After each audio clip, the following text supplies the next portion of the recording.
14,000. A number that just hit the news. Right now.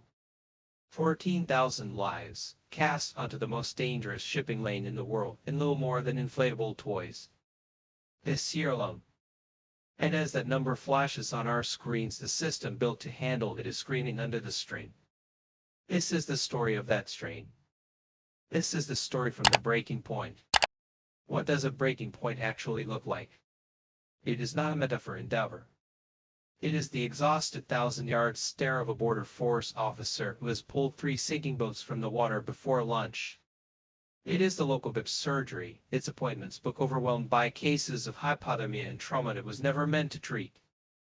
It is a poor town's identity, slowly being rewritten by a crisis it did not create. But we must tear ourselves away from the big picture for a moment. Because 14,000 is a noise. We need to hear the voices within it. Take Emmett. Not his real name. From Afghanistan. When the Taliban returned, they didn't just change the government. They erased his future. His university dreams turned to dust. For him, the freezing chaos of the channel was a rational choice.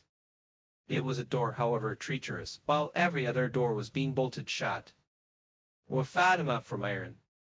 A mother who sold everything, not for a dream, but for an exit. A way out for her children from a life of suffocating pressure.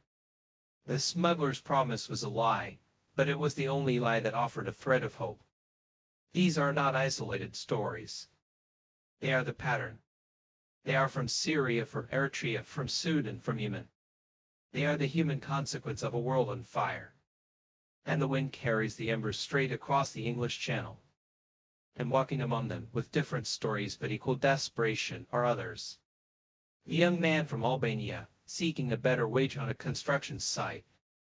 A Vietnamese teen, utterly unaware he is being trafficked into modern slavery.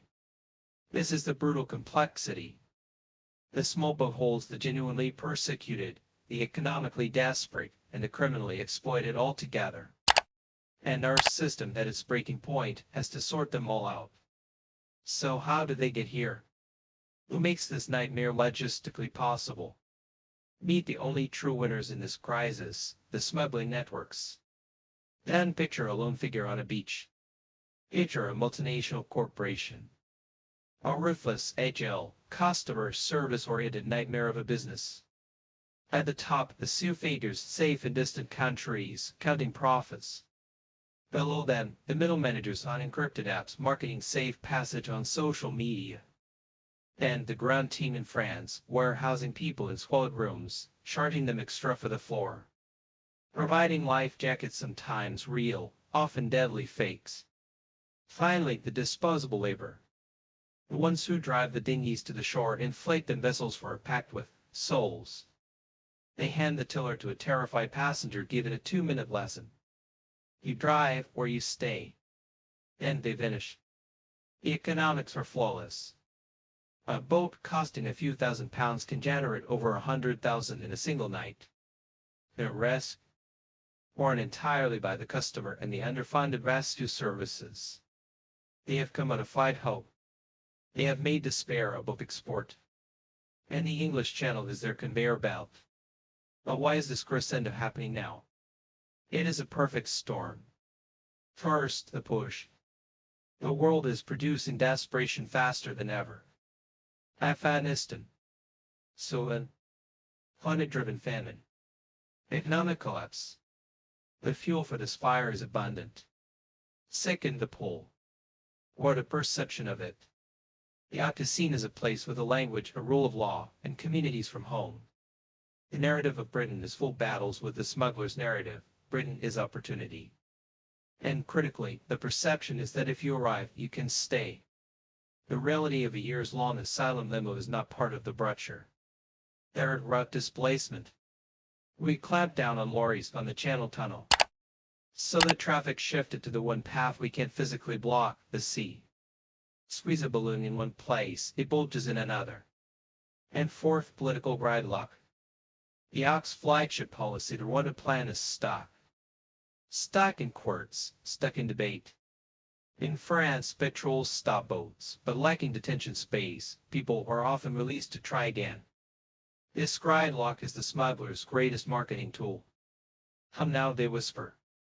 The window is closing, but it's still open. Now let's stand in the place where this abstract crisis gets very, very real. Dover. This is London. It's a poor town.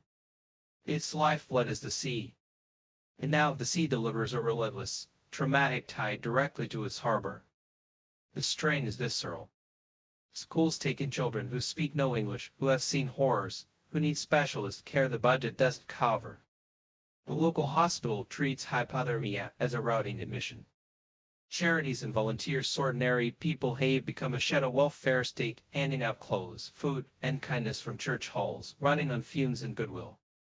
And the community feels torn. There is profound compassion. People who see human beings in need and act. But there is also a rising resentment. A feeling that their home has been turned into a holding pen without their consent. And national reporters parachute in, get the dramatic shot, and leave, while Dover lives with the consequences. What about us? Is a question simmering beneath the surface. This is the social cost, a town under a unique kind of stress, bearing a national problem on its local shoulders. Faced with this, what does power do? The answer is a maze of grand choices. On one path, deterrence. The government's core idea make the journey pointless. The Illegal Migration Act. The one a partnership. The message come by boat, you will not build a life here. It's a simple theory. But the practice is illegal, ethical, and logistical quagmire. Ports challenge it. The cost is colossal. And crucially, it has not yet stopped a single boat. Some argue it even creates to come now before it's too late rush. On another path, safe legal routes. The argument, if people could apply for asylum in France or in British embassies abroad, they wouldn't need smugglers. It would smash the business model overnight. But the fear is the pull factor. Would it invite millions to apply? It's a question of control versus compassion, and the debate is frozen solid. And always, there's cooperation with France. The app pays millions for more French police, drones, and barriers. It leads to more interceptions. But the coastline is vast.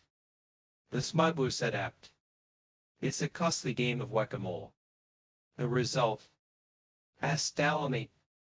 A political vacuum filled by the sound of outboard motors. And while leaders debate, the people on the front lines in Dover, on the rescue boats, in the detention centers are left holding the pieces. Beyond the politics, beyond the headlines, are the scars we don't see. The trauma that doesn't end on the beach. A bit of a journey spent waiting to drown.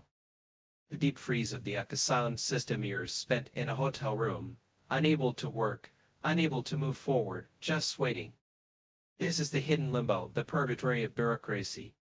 And we must finally speak of those who are not in the number. The ones who didn't make it.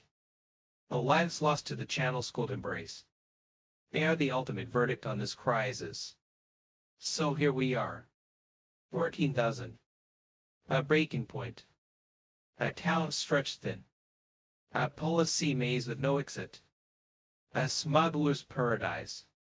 And a channel that shows no mercy. The final question hangs in the salt air, as heavy as the sea itself. What happens when a breaking point breaks? Does the system adapt? Does it find a new hardened shape? Or does it fracture completely? This is not just a story about migration. This is a stress test. A stress test of our borders, our compassion, our resources, and our very identity. The waves keep coming. The boats keep coming. And the world is watching to see what happens next at the breaking point.